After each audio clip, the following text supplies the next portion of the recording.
Well, the Tattoos on the Heart comes from a story of a young man who, it's a longish story, but I ended up praising him at a time when I was kind of chewing him out for having done, for being annoying, frankly. And then I thought, why am I doing this? And I praised him for choosing to walk in his own footsteps and to really leave behind that gang life. I chose to shift my strategy. And then he said, I'm going to tattoo that on my heart. And when he said that, I thought, well, this could be a good title of this book that I'm working on. And The Power of Boundless Compassion actually wasn't my subtitle, it was my editor's. I think I had something like Stories and Parables from the Barrio, and she thought it was too ethnic. And she ended up giving me that title, The Power of Boundless Compassion. I'm glad she did. I think it's in part what the book is about, and kinship is certainly something that's very dominant in the book. But it's about calling people to a compassion that can stand in awe at what the poor have to carry rather than stand in judgment at how they carry it. So it's the movement beyond judgment. Well, we always think that the task is to measure up to something. And then the truth is to discover the truth of who you are, that you're exactly what God had in mind when God made you. And then you watch people on the margins become that truth and inhabit that truth. And no bullet can pierce that. And that's as powerful a thing as exists. But in the end, nobody seeks to become something other than they happen to be. You discover the truth of who you are, and you're returned to yourself. And we return people to themselves through kindness and tenderness and a focused, attentive love. And that's the only thing that can enable a person to be returned. Mother Teresa diagnosed the world's ills correctly, I think, when she suggested that the problem in the world is that we've just forgotten that we belong to each other. And if that's the problem, I think she's right.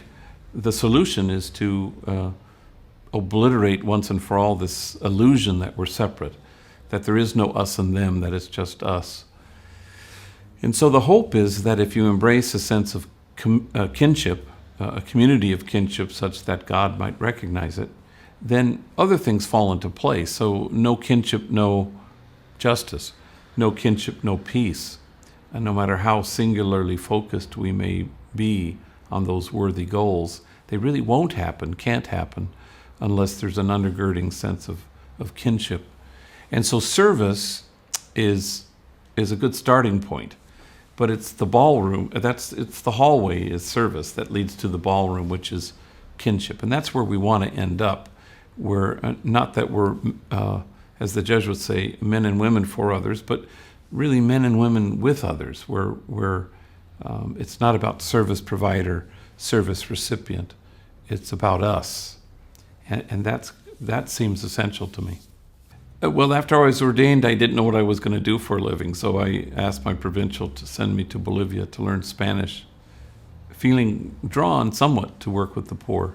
But once I got there, it was a conversion that was quite complete, and I found myself eventually assigned to the poorest parish in the city of Los Angeles, a parish the Jesuits had taken over some years before, and I went there thinking I'd be just sort of an associate pastor, and I ended up being the pastor of the place quite quickly, and unprepared for the language and the reality of their poverty. But it was an undergirding conversion in Bolivia that made it really compelling for me, that I needed to work with the poor, that my life was at stake if I didn't. I don't know what I would have thought if I knew beforehand what the social realities were in that parish. But I began to bury young people starting in 1988, after I was named pastor in 86.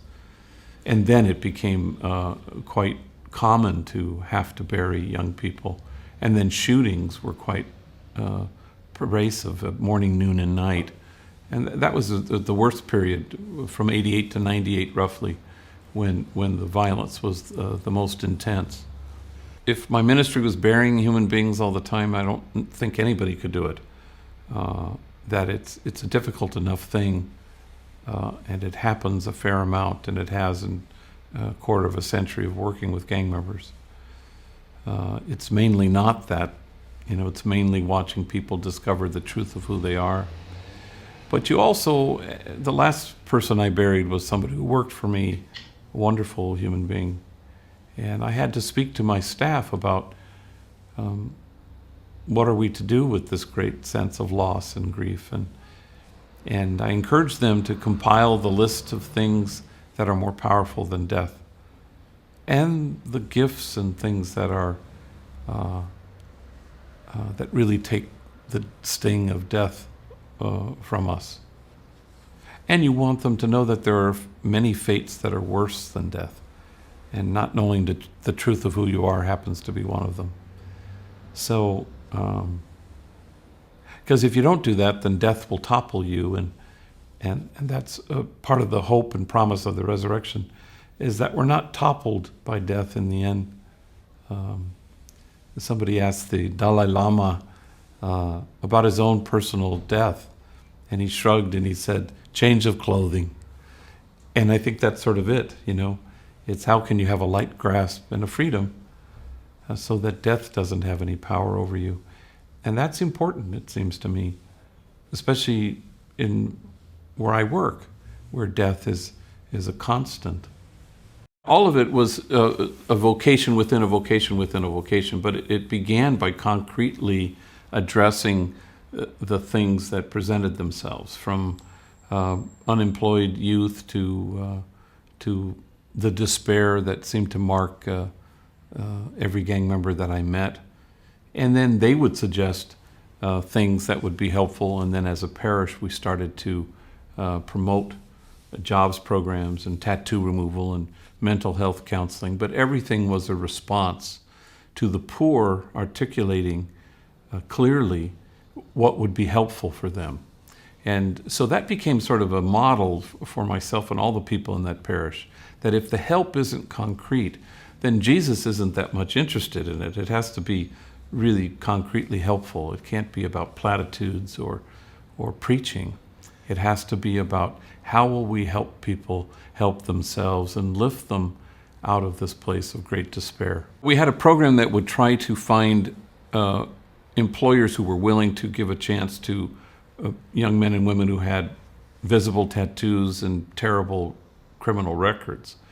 But the demand was so huge, and it wasn't forthcoming that employers would hire these people.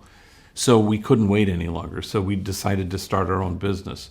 But it wasn't just employment. It was also an opportunity to put enemies working side by side with each other. It wasn't Homeboy Industries to begin with. It was Homeboy Bakery just across the street from the church. It was an abandoned bakery. It could have been anything else, and we would have started some other business. But there it was. And then a month later, we started a Homeboy Tortilla factory in downtown LA. And once we had plural, we came up with the highfalutin name Homeboy Industries. But there wasn't very much industry involved in all this, nor any business plan or very much thought. We just moved from one thing to the next. And then it evolved and grew, and now it's the largest gang intervention rehab center in the United States. Again, to quote Mother Teresa, we're not called to be successful, we're called to be faithful.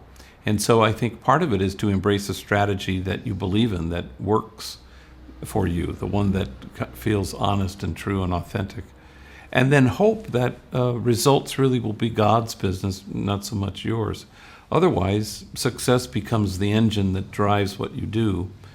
And little by little, you end up finding yourself working only with the most likely to succeed. As a business, it's problematic because, the bottom line becomes a thing that you don't pursue. And that's a good thing. You want to, and rather than the bottom line, you're more concerned about those who line the bottom, about folks who are poor and on the margins and rejected, and who don't have much work experience. And so those are the people you want to accompany. I'll take success, but only if it's a byproduct of our fidelity. That if you stay faithful to this particular strategy, I'll accept success, but I don't want to chase success. Somebody criticized me once after I gave a talk and asked me, yeah, your stories are well and good, but do you bring Christ to gang members? And I said, no, they bring, me to Christ is what they do. And so there's a mutuality in it. It's not a sense of somehow I'm delivering Christ to people.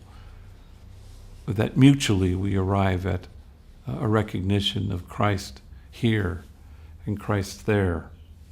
And I think that's exactly what Jesus imparted to his disciples as he left us. It helps me get through my day to say this day with him, paradise.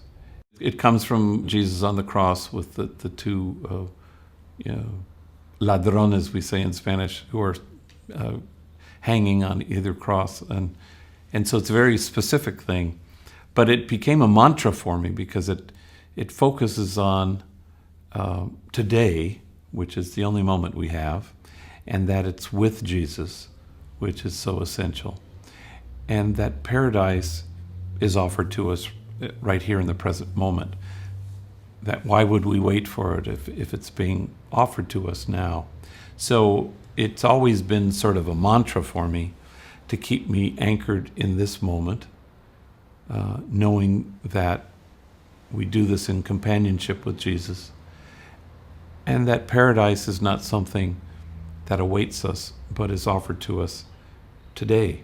Well, I think the duty to delight is to pay attention, and so that it's not always. I think in the context of the book, it gives me permission to tell stories that, in the end, don't end in death, but end in high hilarity and gang members being eternally interesting and really quite funny.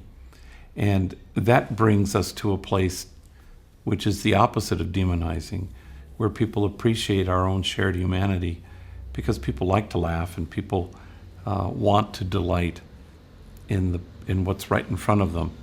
And so when people ask me or suggest that the ministry I do is hard or difficult, I don't understand that, because it's mainly about delighting.